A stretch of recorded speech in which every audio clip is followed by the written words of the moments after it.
Hi everyone, Jackie from Full Moon Loom Designs, and I thought I would share my little gnome project with a little bit of a quick video tutorial on them, and I'll share the pattern as well. You can kind of see underneath my piece I'm working here. It's really simple. I took a 3-inch triangle and then basically a 2 3/4 inch circle to kind of line them up. A little bit off, I had to make a mark, but I can share that pattern. The first batch I made, they came out pretty good, and I didn't do the powder between layers, and you probably can't see it very well on camera. Yeah, I think I can see it a little bit. I'm looking at my phone. There are the little bitty bumps, not a big deal.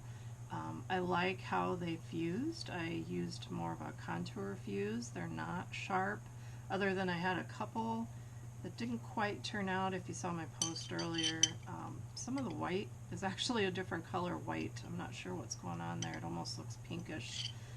And I may just sift a little powder over those. I also noticed that these two were a little more jagged, so it might have just been a little cooler spot in my kiln.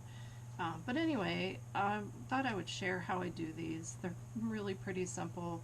The hats I made just with triangles, and then you can decorate them however you want.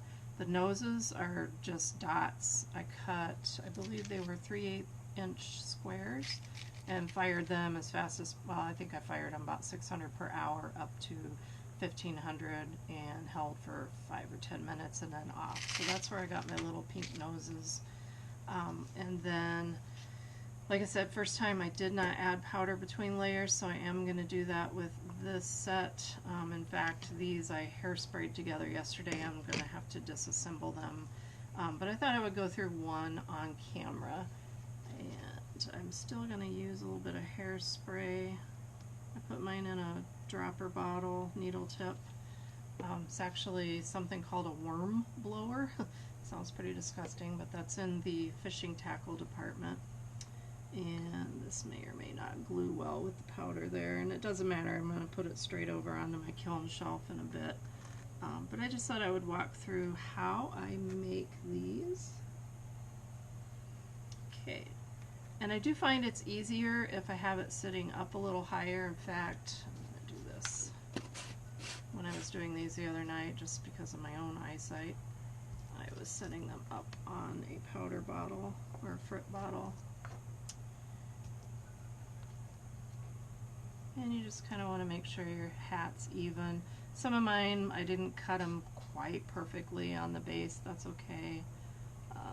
Again, doesn't have to be perfect. But all I'm doing for the beard pieces is taking some pieces. Oh, I think I can see where I have some different looking white.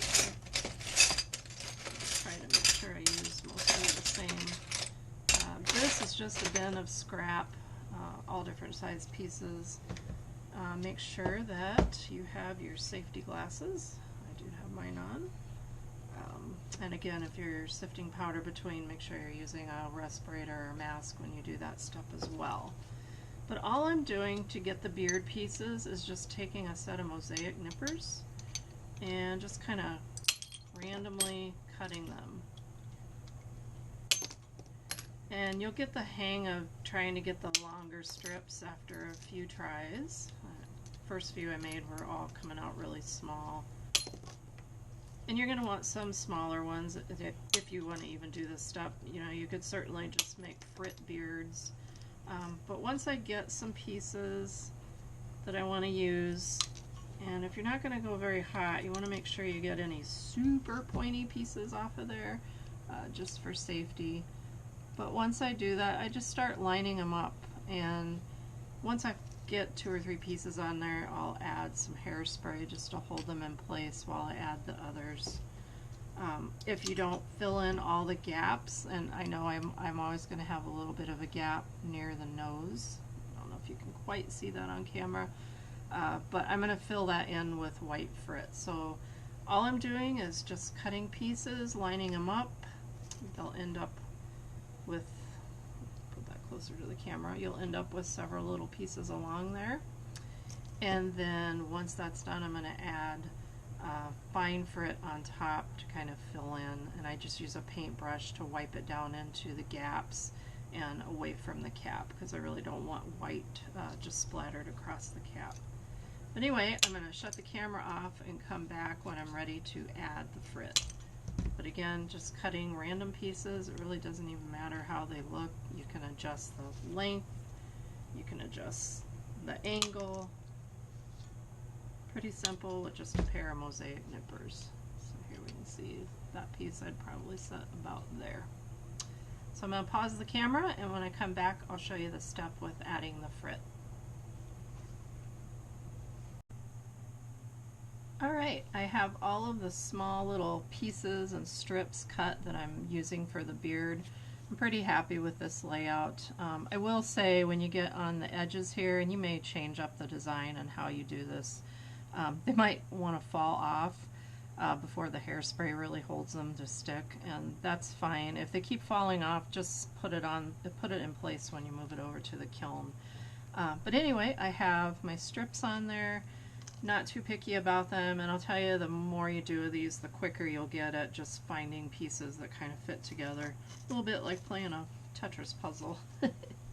I also forgot to mention, so on hand I have a little bit of coarse white frit, and that's really just if I end up with some big gaps in between strips that I could fill in with a piece of frit, and then some fine frit. And this is what I'm going to use to fill in the little gaps that are around, and just to kind of sprinkle some on top. I don't really think you can see a lot of texture in the ones that were fused. Here's one that's got a little more. Try to hold it closer. You can kind of see a little bit of texture from the fine frit that was on there, and that's totally good. I like that. It makes it look a little more organic, a little more realistic. All I'm using to apply it is, this is just a regular drinking straw where I've cut the tip of it, and it makes just a nice little scoop. You could use a pipette, you could use a small spoon, you can even use your fingertips. I do that sometimes as well. And all I'm going to do is start shaking it, or not shaking it, but, well, yeah, kind of shake or tap the straw to get the frit into the areas. Now, when I first start putting it down here, it is going to spill across my hat, and I'm going to brush that off with a paintbrush. And you don't want to totally bury the little pink nose, so I'll brush some of that away as well. So really I'm going along this top edge, because there is that bit of a gap. It's not all my pieces. I certainly didn't measure them out or cut them straight. Again, just random snips with mosaic nippers.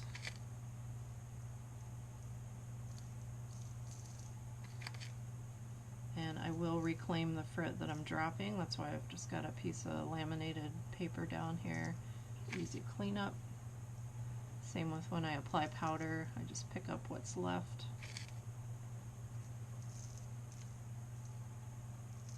Alright, I'm pretty happy with how this is filled in. Maybe just a little bit more here. Top edge. Okay. Now, I am going to take a paintbrush. Really doesn't matter what kind.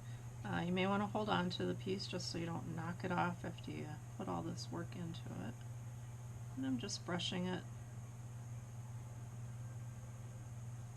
up to the edge.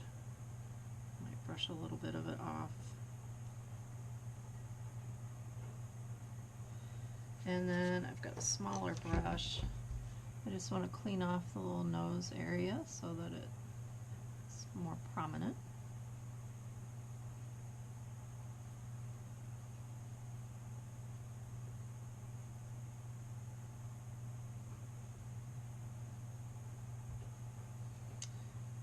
And kind of filling in that gap again. Again, does not have to be perfect. And then what I kind of do right before I apply a few drops of hairspray is I just tap this down a little bit with my paintbrush, just making sure that I'm getting it into any big gaps between the glass. I keep going between these two on the end, but there's nothing under it there to catch it, so that's why it's just falling out. Then I just take my hairspray.